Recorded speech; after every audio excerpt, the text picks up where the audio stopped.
Сәлем достар, бүгін біздің қарастыратын тақырыбымыз кері пропорционалдылық тәуелділік.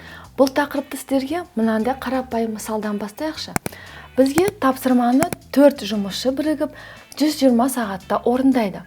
Ал дәл осы тапсырманы 8, 12, 16 жұмысшы онда қанша сағатта орындайтын тауып көрейікші. Ол үшін бізге берілген жұмысшылар саны және орындалатын уақыт. Жұмысшылар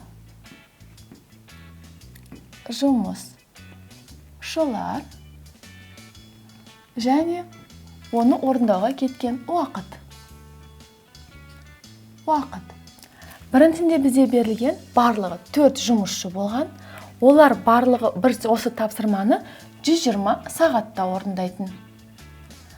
Ал бізге табу керек жұмысшылар саны 8, 12, 16 болса, онда қанша уақыт кететін? Бізге тапсырмамыздың көлемі тұрақты, олай болса олар қанша уақыт жұмсайтын табайықшы. Ал егер осы тапсырманы бір ғана жұмысшы жасаса, ол барлығы қанша уақыт жұмсайды? Жалғыз жұмысшыны табу үшін біз не істейміз?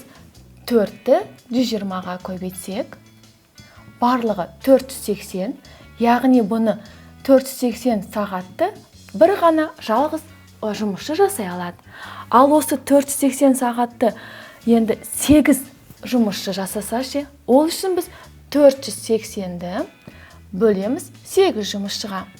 Ал осы 480 уақыт жұмсайтын 8 жұмысшы барлығы қанша сағатта? 60 сағатта орындай алады деген сөз. 60 сағатта. Ал келесі осы жұмыстың көлемі 480 болғанда 12 жұмысшы қанша сағатта істей алады? Ол үшін 480-ді 12-ге бөлсек 40. Яғни 12 жұмысшы дәл осы тапсырманы 40 сағатта орындайды дегенді білдіреді. Ал осы жұмыстың көлемі 480 болғанда 16 жұмысшы қанша уақытта орындай алады? Яғни 480-ді 16-ға бөлсек 30 сағатта орындай алады. Яғни 16 жұмысшы 30 сағатта орындай алады.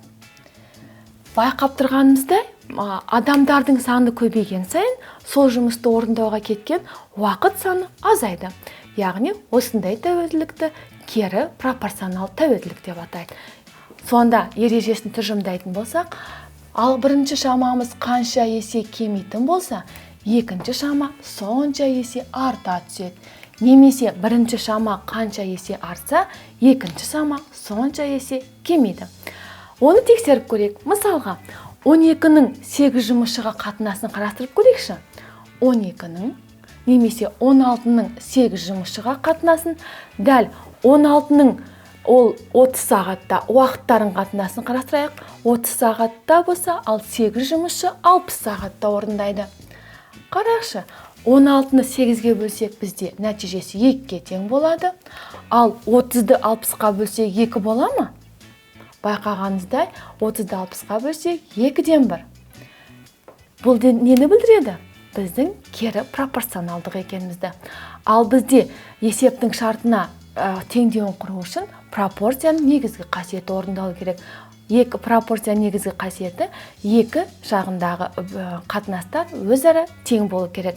Оның тең болу үшін берілген есепте 16-ның 8-ге қатынасын біз пропорция түрінде жаза аламыз. Тек екінші бөлшектің 60 пен 30-дің орнын ауыстырып, яғни 60-ты алымына шығарамыз, ал 30-ды бөліміне түсіреміз. Сонда бізде 60-тың 30-ға қатынасы ғана орындалады. Бұл бізде кері пропорционалдықты білдіреді. Ал біз әріппен жазатын болсақ, бізде белгісіз 16-ны бір шама болғандықтан x1, ал 8-ді x2 деп белгілейін.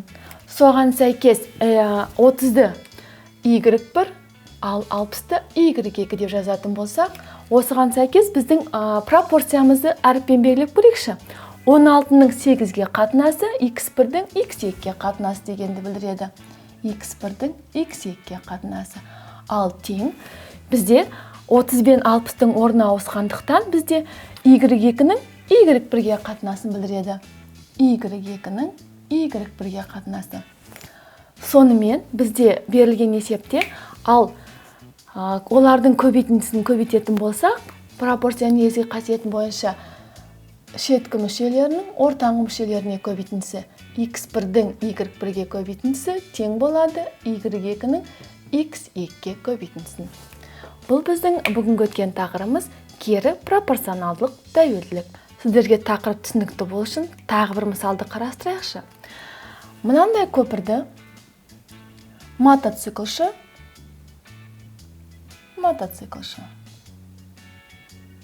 мен суреті мотоциклшыға ұқсаған жоқ. Көпірді 10 метр секунд жылдамдықпен 54 секундта өтеді. Ал егер ол жылдамдығын 12 метр секундпен жүретін болса, ол қанша секундта өтетінін тауып көрейікші. Алдымен есептің шартын жазып алайық. Бізге мотоциклшының жылдамдығы берілген.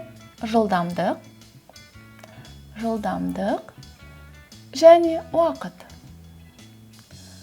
Алғашқысында жылдамдығы 10 метр секунд болған, ал уақыт ол 54 секундта жүріп өткен. Ал жылдамдығын 2 метр секундқа арттырып, 12 метр секундта ол қанша уақыт жүретін тауып көрейікші. Ол үшін берілген біздің есептің пропорциясын құрайық. Байқасаңыздар, яғни бірінші шамамыз бізде кемісе, екінші шамамыз жылдамдық. Ойлаңыздаршы, бастапқы жылдамдығымыз аз болған, ал жылдамдығы арттырған кезде оның уақыты көп бола ма, жоқ аз бола ма?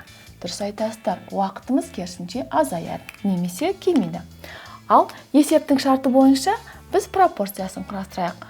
10-ның 12-ге қатынасы тең болады, ал 54-тің x-ке емес, керісінше x-тің 54-ке қатынасы деп аламыз. X-тің 54-ке қатынасы. Ал белгісіз айнымалыны табайық. Ол үшін x тең 10-ды көбейтеміз 54-ке, бөлеміз 12-ге.